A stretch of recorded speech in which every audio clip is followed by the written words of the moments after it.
الحمد لله القائل أعوذ بالله من الشيطان الرجيم قل يا أهل الكتاب لا تغلوا في دينكم غير الحق ولا تتبعوا أهواء قوم قد ضلوا من قبل وأضلوا كثيرا وضلوا عن سواء السبيل أشهد أن لا إله إلا الله وحده لا شريك له وأشهد أن محمدا عبده ورسوله اللهم صل وسلم على نبينا محمد وعلى آله وصحبه ومن دعا بدعوته إلى يوم الدين أما بعد فيا عباد الله اتقوا الله أوصيكم ونفسي بتقوى الله وطاعته لعلكم تفلحون. Sidang jemaah yang dirahmati Allah, bertakwalah kepada Allah Subhanahu wa taala dengan melaksanakan segala perintahnya dan meninggalkan segala larangannya. Berbanyakkanlah berselawat ke atas Nabi Muhammad sallallahu alaihi wasallam. Mudah-mudahan kehidupan kita sentiasa dalam rahmat Allah Subhanahu wa taala. Berikan sepenuh perhatian kepada khutbah yang akan disampaikan. Dan janganlah melakukan perkara-perkara yang lara seperti berbual-bual dan bermain telefon bimbit. Mudah-mudahan khutbah ini akan memberi banyak pengajaran kepada kita semua. Pada hari ini khatib ingin membicarakan khutbah bertajuk waspada pemikiran Khawarij. Sebelum itu, saya ingin mengingatkan seluruh umat Islam untuk mendoakan penduduk Palestin yang semakin teruk ditindas oleh rejim Zionis Israel, yang serangannya kita kini telah pun sampai ke Rafah yang merupakan tempat perlindungan penduduk Palestin. Mereka kini turut diancam kebuluran kerana kekurangan bekalan makanan. Maka teruslah bermunajat kepada Allah Subhanahu wa taala, memohon pertolongan buat mereka. Semoga mereka semua diberi kekuatan, kesabaran dan kemenangan dalam mematahkan segala muslihat dan tipu daya rejim Zionis laknatullah alaihim. Sidang jemaah yang dirahmati Allah, lipatan sejarah telah merakamkan bahawa umat Islam berhadapan dengan pelbagai kelompok dan aliran pemikiran. Ada kelompok yang mungkin muncul akibat kejahilan, manakala sebahagian lainnya berpunca daripada pemahaman yang menyeleweng dan melampau dalam mentafsirkan ajaran agama. Terdapat juga kelompok yang muncul akibat daripada krisis politik yang melibatkan kekuasaan pemerintahan seperti kelompok Khawarij. Menurut Syekh Rastani, asal maksud Khawarij ialah keluar, merujuk kepada tindakan kelompok ini yang keluar daripada bai'ah kepada pemerintah yang sah dan enggan mengiktirafnya.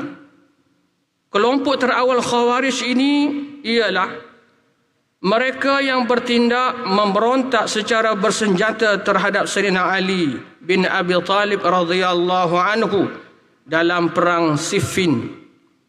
Kelompok Khawarij telah bertindak melampau dalam beberapa hal, antaranya penyelewengan dalam mentakwil Al-Quran, berlebih-lebihan dalam zuhud, bahkan menuduh kafir kepada kumpulan yang bertentangan pendapat dengan mereka.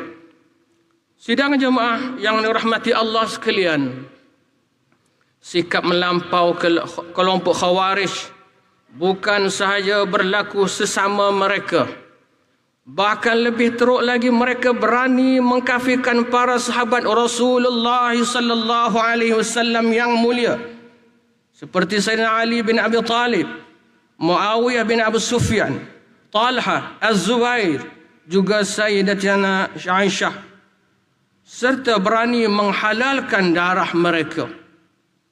bermula dengan perselisihan pendapat, kemudian melemparkan tuduhan kafir, seterusnya menghalalkan darah sesama umat Islam, dan akhirnya menyerlah sikap radikal dan taksub mereka.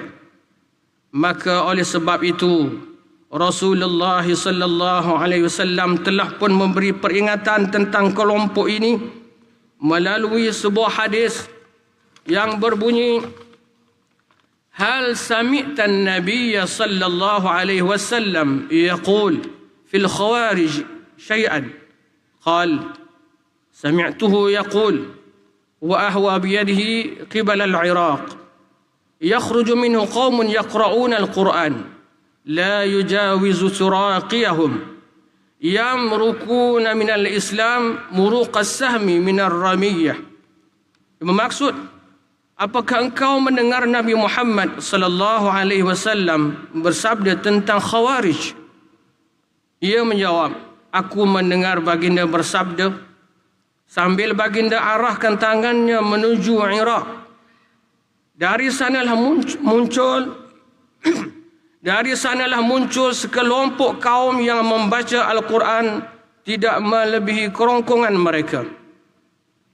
Mereka keluar dari Islam sebagaimana anak panah keluar dari busurnya. Hadis riwayat Al-Bukhari. Sidang jemaah yang dikasihi sekalian, Islam membawa ajaran yang rahmah lagi indah. Sebarang bentuk tindakan melampau sama ada dalam pemikiran, percakapan dan perbuatan, hatta dalam ibadah sekalipun ditegah dalam Islam. Sebagaimana firman Allah Ta'ala dalam surah Al-Ma'idah ayat 77 yang saya bacakan awal tadi, yang bermaksud, katakanlah wahai ahli kitab, janganlah kamu melampau dalam agama kamu secara yang tidak benar, dan janganlah kamu menurut hawa nafsu suatu kaum yang telah sesat sebelum ini dan telah menyesatkan banyak manusia, dan juga sekarang mereka telah tersesat jauh dari jalan yang betul. Renungkan juga sebuah hadis yang diriwayatkan oleh Ibn Majah, yang diriwayatkan daripada Ibn Abbas radhiyallahu anhu bahawa Rasulullah sallallahu alaihi wasallam bersabda, iyyakum wal ghulwa fid din fa innahu ahlaka man kana qablakum al ghulu fid din. Maksudnya, awasilah kamu daripada melampau dalam beragama, kerana binasanya golongan terdahulu sebelum kamu disebabkan oleh sikap melampau mereka dalam beragama. Justru mengakhiri khutbah pada hari ini, saya ingin meninggalkan beberapa pesanan. Yang pertama, kita hendaklah berwaspada daripada terpengaruh dengan pemikiran Khawarij yang melampau sama ada dalam percakapan, tindakan dalam urusan beragama, serta tidak bermudah-mudah menjatuhkan hukum terhadap orang yang tidak sependapat dengan kita. Yang kedua, doktrin Khawarij merupakan suatu barah kepada pemikiran umat Islam yang perlu ditangani dengan bersepadu dan saksama menerusi dialog berserta dakwah dengan hikmah, pendekatan yang rahmah dan tindakan yang berpaksikan hujah. Dan yang ketiga, umat Islam perlu bersatu dalam membina kekuatan dan menguruskan sebarang bentuk perselisihan dengan santun dan tenang agar tidak membawa kepada perpecahan yang merugikan dan merapuhkan kekuatan umat. Renungkan firman Allah Ta'ala dalam surah Al-Anfal ayat 46. A'udzu billahi minasyaitonir rajim. Wa athi'u Allah wa rasulahu wa la tanaza'u fatafshalu wa tadhhaba rihukum wasbiru. Innallaha ma'as sabirin. Yang bermaksud, dan taatlah kamu kepada Allah dan Rasulnya, dan janganlah kamu berbantah-bantahan. Kalau tidak, nescaya kamu menjadi lemah semangat dan hilang kekuatan kamu. Dan sabarlah menghadapi segala kesukaran dengan cekal hati. Sesungguhnya Allah beserta orang-orang yang sabar. Barakallahu li wa lakum bil Qur'anil azim wa nafa'ani wa iyyakum bima fihi minal ayati wadh-dhikril hakim wa taqabbala minni wa minkum tilawatah innahu huwas sami'ul alim.